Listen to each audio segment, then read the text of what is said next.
राधे राधे दोस्तों, स्वागत है आपका हमारे YouTube चैनल सनातन की जानकारी 24 में। दोस्तों, जिस तरह से पृथ्वी पर भगवान श्रीमन नारायण का समय समय पर अवतार होता रहता है, उसी तरह भगवान शिव का भी अवतार होता है। आज हम इस वीडियो के माध्यम से जानेंगे भगवान शंकर के 5 सबसे शक्तिशाली अवतार के बारे में। तो वीडियो में आगे बढ़ने से पहले वीडियो को लाइक और चैनल को सब्सक्राइब जरूर करें और बेल आइकन की घंटी दबाना ना भूलें। 5वां अवतार नंदी अवतार है, जो भगवान शिव के प्रिय भक्त और वाहन के रूप में है। नंदी भगवान शिव के प्रमुख गणों में से एक और उनके वाहन वृषभ के रूप में पूज्य हैं।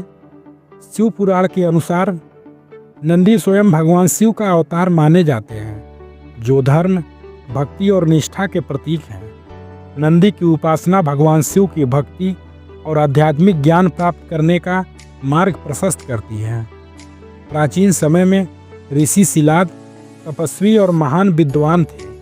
वे संतानहीन थे और चाहते थे कि उन्हें एक ऐसा पुत्र प्राप्त हो जो अमृत और दिव्य गुणों से युक्त हो। इसके लिए उन्होंने घोर तपस्या कर भगवान शिव को प्रसन्न किया। भगवान शिव प्रकट होकर उनसे वरदान मांगने को कहा। शिलाद ऋषि ने प्रार्थना की, हे महादेव, मुझे ऐसा पुत्र प्रदान करें जो जन्म और मृत्यु के चक्र से मुक्त हो और सदैव शिव भक्ति में लीन रहे। भगवान शिव ने उनकी तपस्या से प्रसन्न होकर कहा, तुम्हें स्वयं मेरा अंश रूप में पुत्र मिलेगा। वह धर्म और भक्ति का प्रतीक बनेगा। उसके बाद भगवान शिव ने अपने तेज से एक दिव्य बालक उत्पन्न किया, जिसे शिलाद ऋषि ने नंदी नाम दिया। नंदी जब युवा हुए तब 2 ऋषि मित्र और वरुण उनके पास आए और कहे, नंदी की मृत्यु निश्चित है क्योंकि वे मानव पुत्र हैं। यह सुनकर ऋषि शिलाद बहुत दुखी हुए, लेकिन नंदी ने अपने पिता को सांत्वना दी और कहा, मैं भगवान शिव का भक्त हूँ, उनकी कृपा से मृत्यु भी मेरा कुछ बिगाड़ नहीं सकती। इसके बाद नंदी ने शिव की घोर तपस्या की और भगवान शिव को प्रसन्न कर लिया। भगवान शिव ने नंदी की तपस्या देखकर प्रकट होकर कहा, हे नंदी, तुम मेरी आत्मा के समान हो। आज से तुम मेरे सबसे प्रिय भक्त और मेरे वाहन बनोगे। तुम्हें मृत्यु छू नहीं सकती। इसके साथ ही भगवान शिव ने नंदी को गणों का अधिपति बना दिया और उन्हें अमृत का वरदान दिया।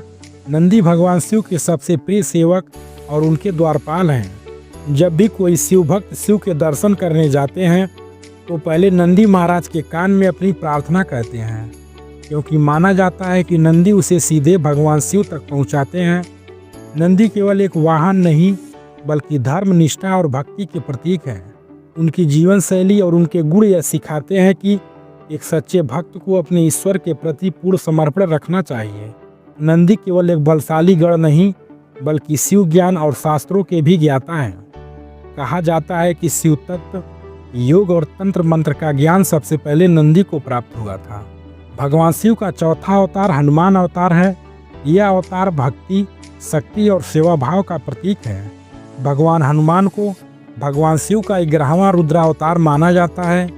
शिव पुराण, स्कंद पुराण और अन्य धार्मिक ग्रंथों में इस बात का उल्लेख मिलता है कि भगवान शिव ने श्री राम की सेवा और भक्ति के लिए हनुमान रूप में अवतार लिया।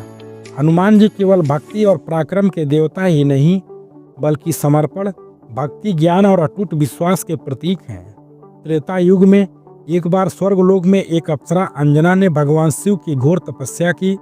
उनकी तपस्या से प्रसन्न होकर भगवान शिव ने उन्हें वरदान दिया कि वे उनके रुद्रांश रूप में एक पुत्र को जन्म देगी। अंजना का विवाह वानर राज केसरी से हुआ, लेकिन उन्हें संतान नहीं हो रही थी। इसलिए उन्होंने फिर से शिव की आराधना शुरू की। जब अयोध्या के राजा दशरथ अपने पुत्रों राम, लक्ष्मण, भरत और शत्रुघ्न की प्राप्ति के लिए यज्ञ कर रहे थे, तब अग्निदेव ने उन्हें दिव्य खीर दी। उसी समय उस खीर का एक भाग गरुड़ के द्वारा अंजना के पास भी पहुंच गया।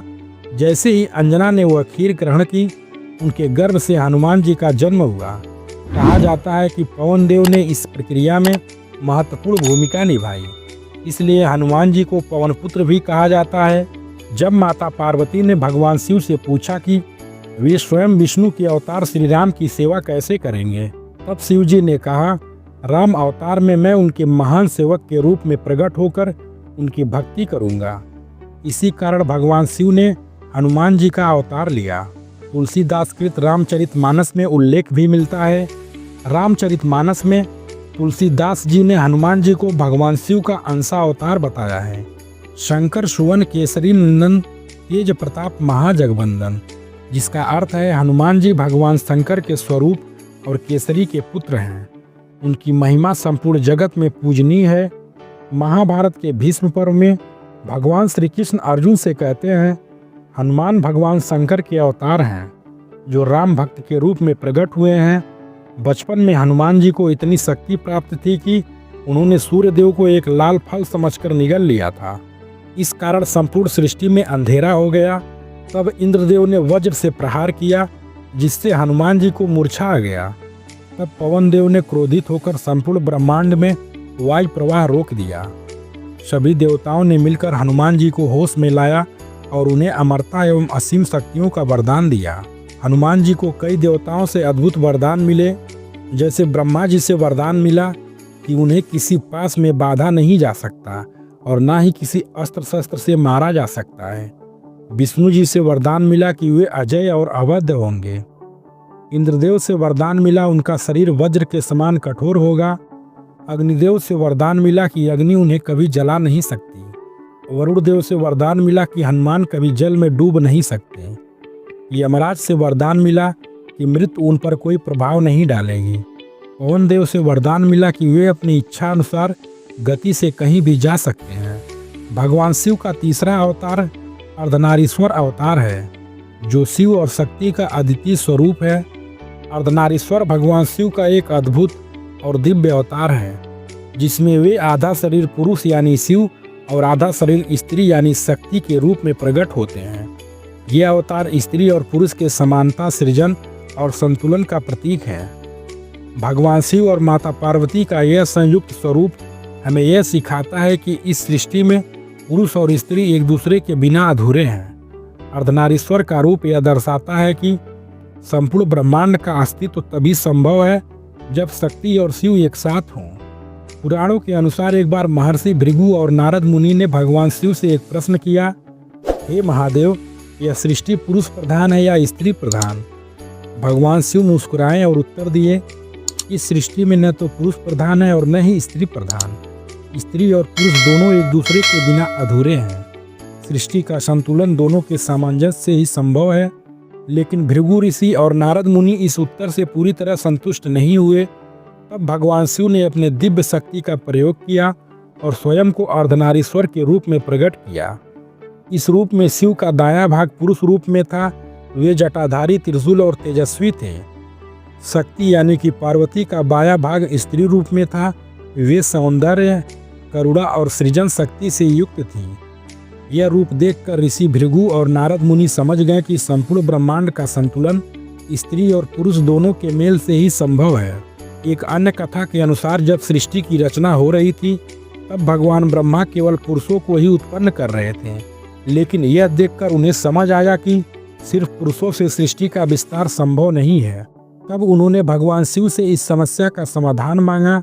भगवान शिव ने अपनी अर्धनारीश्वर शक्ति प्रकट की और कहा, सिर्फ पुरुष या सिर्फ स्त्री से सृष्टि का निर्माण नहीं हो सकता।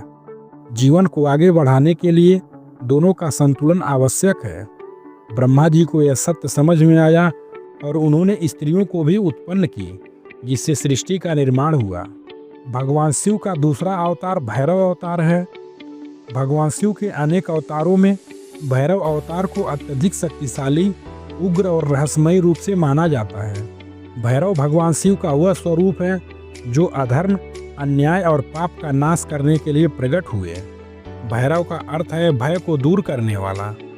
इन्हें विशेष रूप से काल भैरव और बटुक भैरव के रूप में जाना जाता है। एक बार भगवान ब्रह्मा, शिव और विष्णु के बीच यह चर्चा हुई कि तीनों में सबसे सर्वश्रेष्ठ कौन है। ब्रह्मा जी को अपने सृजन कार्य पर बहुत अभिमान था और उन्होंने यह दावा किया कि वही सृष्टि के वास्तविक स्वामी हैं। अहंकार में आकर ब्रह्मा जी ने भगवान शिव का अपमान कर दिया और स्वयं को सर्वोच्च कहने लगे। उन्होंने कहा कि मैं सृष्टि का सृजन करता हूँ, इसलिए मैं सबसे श्रेष्ठ हूँ। शिव जी तो संहार करता है, वे मेरी तुलना में निम्न हैं। शिव जी ब्रह्मा जी का यह अहंकार सहन नहीं कर सके। तभी भगवान शिव ने अपने तेज से भैरव अवतार को प्रकट किया। भैरव जी अत्यंत भयंकर रूप में प्रकट हुए। उनका शरीर काजल के समान काला था। उनके हाथ में त्रिशूल और डमरू था। वे अत्यंत क्रोधित एवं महाप्रलयंकारी रूप में थे। भैरव ने ब्रह्मा जी को दंड देने के लिए अपनी शक्ति का प्रयोग किया और उनके 5वें सिर को काट दिया। ब्रह्मा जी के 5 सिर थे और वे अपने 5वें सिर से अधर्म और अहंकार की बातें कर रहे थे। भगवान शिव ने उन्हें अहंकार मुक्त करने के लिए भैरव से उनका 5वां सिर काटने को कहा। इस घटना के बाद ब्रह्मा जी को अपनी गलती का एहसास हुआ और उन्होंने भगवान शिव से क्षमा मांगी। शिव जी ने उन्हें क्षमा कर दिया, लेकिन तब से ब्रह्मा जी की पूजा नहीं की जाती। ब्रह्मा जी का सिर काटने के कारण भैरव को ब्रह्म हत्या का दोष लगा। इस दोष से मुक्ति पाने के लिए उन्होंने विभिन्न तीर्थों में यात्रा की। अंततः वे काशी पहुँचे और वहाँ उन्होंने अपने पापों का प्रायश्चित किया। भैरव अवतार में 2 अवतार सबसे प्रसिद्ध हैं, काल भैरव और बटुक भैरव। काल भैरव यह भैरव जी का रौद्र रूप है। इन्हें समय यानी काल और मृत्यु का स्वामी माना जाता है। काल भैरव के भक्त को भय, नकारात्मक शक्तियाँ और अकाल मृत्यु से मुक्ति मिलती है। काल भैरव की सवारी काला कुत्ता होता है। बटुक भैरव यह भैरव जी का शांत और सौम्य स्वरूप है। बटुक भैरव की आराधना से व्यक्ति के जीवन में सुख, समृद्धि और सफलता आती है। भगवान शिव का प्रथम और सबसे शक्तिशाली अवतार वीरभद्र अवतार है। इसे भगवान शिव का सबसे शक्तिशाली अवतार भी कहा जा सकता है। भगवान शिव के अनेक अवतारों में वीरभद्र अवतार को उनका सबसे उग्र और प्रलयंकारी रूप माना जाता है। यह अवतार भगवान शिव ने अपने प्रिय भक्तों को अपमान और अधर्म के नाश के लिए धारण किया था। वीरभद्र का जन्म विशेष रूप से दक्ष प्रजापति के यज्ञ के विध्वंस के लिए हुआ था। प्राचीन काल में ब्रह्मा के पुत्र दक्ष प्रजापति को अपनी शक्ति और पद का अत्यधिक अहंकार हो गया था। उनकी पुत्री सती भगवान शिव की महान भक्त थी और उन्होंने घोर तपस्या कर शिव जी को अपने पति के रूप में प्राप्त किया था। लेकिन दक्ष प्रजापति भगवान शिव को अपशगुन कारक मानते थे और उनका घोर अपमान करते थे। जब उन्होंने एक यज्ञ का आयोजन किया तो उनमें सभी देवताओं और ऋषियों को आमंत्रित किया, लेकिन भगवान शिव और माता सती को आमंत्रण नहीं दिया। माता सती को जब पता चला कि उनके पिता ने सभी को यज्ञ में बुलाया लेकिन उनके पति शिव का अपमान किया तो वे अत्यंत दुखी हुई। वे बिना बुलाए ही यज्ञ स्थल पर पहुंची और जब वहां अपने पति शिव का अपमान होते देखी तो अत्यंत क्रोधित और व्यथित हो गई। अपने पति का ऐसा अपमान सहन न कर पाने के कारण उन्होंने अपनी योग शक्ति से स्वयं को हवन कुंड में भस्म कर लिया। उनके जलते हुए शरीर को देखकर यज्ञ में उपस्थित देवता और ऋषि स्तब्ध रह गए। जब शिव के गणों ने यह समाचार दिया कि माता सती ने आत्मदाह कर लिया और पूरी व्यथा बताई, तब भगवान शिव असीम क्रोध में भर गए। उनके क्रोध से सारा ब्रह्मांड थर्रा उठा, पर्वत कांपने लगे और समुद्र में तूफान उठ गया। क्रोध में उन्होंने अपनी जटा से एक जटिल रौद्र रूप धारण किए हुए महाप्रलयंकारी योद्धा को उत्पन्न किया। यही वीरभद्र कहलाए। वीरभद्र का शरीर अग्नि के समान तेजस्वी था। उनकी आंखें क्रोध से लाल थीं और वे असीम शक्ति से संपन्न थे। भगवान शिव ने वीरभद्र को आदेश दिया कि वे तुरंत दक्ष प्रजापति के यज्ञ स्थल पर जाएं और वहां संपूर्ण यज्ञ का विध्वंस कर दें। अहंकारी दक्ष का वध करें और सभी अपमान करने वालों को दंड दें। वीरभद्र अपने गणों के साथ प्रलयंकारी रूप में दक्ष के यज्ञ स्थल पर पहुंचे। वहां पहुंचते ही उन्होंने भयंकर आक्रमण शुरू कर दिया। सभी ऋषि मुनियों और देवताओं में हाहाकार मच गया। इंद्र और अन्य देवता भी इस रौद्र रूप को देखकर भयभीत हो गए। वीरभद्र ने दक्ष प्रजापति को पकड़कर उनका सिर धड़ से अलग कर दिया। यज्ञ स्थल में आग लगा दी और समस्त यज्ञ को नष्ट कर दिया। यज्ञ विध्वंस होने के बाद सभी देवताओं और ऋषियों ने भगवान शिव से क्षमा याचना की और दक्ष को पुनः जीवन दान देने की प्रार्थना की। भगवान शिव का स्वभाव करुणामय है। वे अपने भक्तों को क्षमा कर देते हैं। भगवान शिव ने दक्ष प्रजापति को पुनः जीवित किया, लेकिन उनका सिर पुनः नहीं जोड़ा। उनके स्थान पर उन्होंने एक बकरे का सिर लगा दिया।